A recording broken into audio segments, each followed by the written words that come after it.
പ്രവർത്തനങ്ങൾ പരിശോധിച്ചാൽ ഒരുപാട് മുന്നേറ്റം നമുക്ക് ഉണ്ടാക്കാൻ കഴിയുന്ന ഒരു കാലഘട്ടം. നീതി ആയോഗിന്റെ അടക്കം കേന്ദ്ര സർക്കാരിന്റെ അടക്കം അംഗീകാരങ്ങൾ, ഏറ്റവും കൂടുതൽ ലൈഫ് ഭവന പദ്ധതി പ്രകാരം വീട് കൊടുക്കുന്ന നഗരസഭ, ഏറ്റവും കൂടുതൽ പെൻഷൻ കൊടുക്കുന്ന നഗരസഭ, അതുപോലെ തന്നെ ഏറ്റവും കൂടുതൽ തവണ 2 തവണയായി തുടർച്ചയായി സ്വരാജ് ട്രോഫി പുരസ്കാരം മികച്ച നഗരസഭയ്ക്കുള്ളത്, ആർദ്ര കേരളം പുരസ്കാരം അവാർഡ്, അങ്ങനെ തുടർച്ചയായി നമ്മൾ എല്ലാവരും പുരോഗതിയുടെ പാതയിലാണ് എന്നതാണ് നമ്മുടെ ഏറ്റവും പ്രധാനപ്പെട്ട ഭാഗം. നമ്മളേതെങ്കിലും ഇത്തരത്തിലുള്ള വിഷയങ്ങൾ മാത്രം കേന്ദ്രീകരിച്ച് അതിനെ പ്രചരിപ്പിക്കേണ്ട ആളുകളല്ല.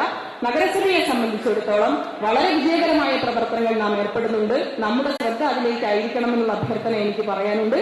നമ്മുടെ ഏറ്റവും കൂടുതൽ ഇപ്പൊ നഗരസഭയുടെ ഒരു ഭാഗം പരിശോധിച്ചു കഴിഞ്ഞാൽ തന്നെ ഏറ്റവും കൂടുതൽ ജീവനക്കാർ ജോലിയെടുക്കുന്ന ഒരു മേഖല കൂടിയാണ് നമ്മുടെ തിരുവനന്തപുരം നഗരസഭ. ഇവിടെ നമ്മുടെയൊക്കെ വ്യക്തിപരമായ ഇടപെടലുകൾ, അവരോടുള്ള സംസാരങ്ങൾ, അവരോട് നമ്മൾ ഇടപെടുന്നതൊക്കെ എല്ലാവർക്കും അറിയുന്ന കാര്യമാണ്. അതുകൊണ്ട് ആരെങ്കിലും വന്ന് നമ്മൾ എന്തെങ്കിലും പറഞ്ഞു കഴിഞ്ഞാൽ അങ്ങനെ ക്ഷീണിച്ചു പോകുന്ന ഒരു സാഹചര്യമൊന്നും ഇല്ല എന്നുള്ള കാര്യം ഞാൻ ഇവിടെ സൂചിപ്പിക്കുന്നു.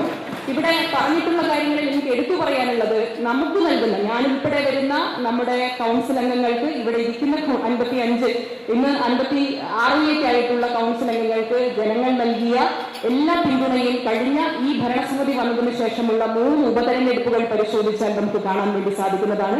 അത് നഗരസഭയ്ക്കും സംസ്ഥാന സർക്കാരിനും അതുപോലെ തന്നെ ഇടതുപക്ഷ പ്രസ്ഥാനത്തിനുമുള്ള അംഗീകാരമാണ്. ആ അംഗീകാരം ജനങ്ങളുടെ മനസ്സിലുള്ളിടത്തോളം കാലം ഇത്തരം വിഷയങ്ങളിലൊന്നും നമ്മൾ ആശങ്കപ്പെടേണ്ടതില്ല എന്ന് മാത്രം ഞാൻ ഇവിടെ സൂചിപ്പിക്കുന്നു.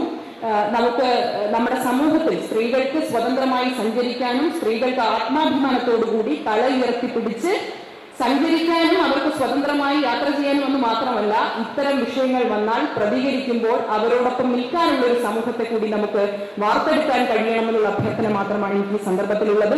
എനിക്കൊരു ധാരണയുണ്ടായിരുന്നു, ഇവിടെ ബഹുമാന്യനായ നമ്മുടെ അംശു കൗൺസിലർ ആദ്യം സൂചിപ്പിച്ചതുപോലെ കക്ഷി രാഷ്ട്രീയ ഭേദമന്യേ ഇങ്ങനെ ഒരു വിഷയം വരുമ്പോൾ എല്ലാവരും ഒരുമിച്ച് നിൽക്കുമെന്നാണ് ഞാൻ കരുതുന്നത്. കാരണം ഒരു സ്ത്രീയോട് ഒരാൾ അപമര്യാദയായി പെരുമാറുന്നു, അതിൽ രാഷ്ട്രീയത്തിനപ്പുറം നമ്മുടെ എല്ലാ വീട്ടിൽ ഇത്തരം മക്കളുണ്ട്, അല്ലെങ്കിൽ കൊച്ചുമക്കളുണ്ട്, അങ്ങനെയൊക്കെയുള്ള ആളുകളുണ്ട്.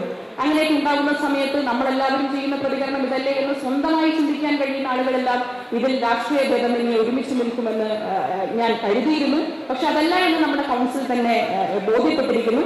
എന്തായാലും അതിൽ അത്ഭുതമൊന്നും എനിക്കില്ല. കാരണം എന്താണെന്ന് വെച്ചാൽ നമ്മുടെ ഗുസ്തി താരങ്ങളുടെ വിഷയത്തിലടക്കം ഈ BJPയും RSSും കോൺഗ്രസും എടുത്ത നിലപാടുകൾ എന്തൊക്കെയാണ് എന്നുള്ളത് നമുക്ക് എല്ലാവർക്കും ധാരണയുള്ള വിഷയമാണ്. അതുകൊണ്ട് അത്തരം സ്ത്രീപക്ഷമാണ് എന്ന് പറയുന്നതൊന്നും സ്ത്രീപക്ഷമല്ല എന്ന് തെളിയിക്കുന്ന ഒരു സന്ദർഭം കൂടിയാണിത് എന്ന് മാത്രം ഞാൻ ഈ സന്ദർഭത്തിൽ സൂചിപ്പിച്ചുകൊണ്ട്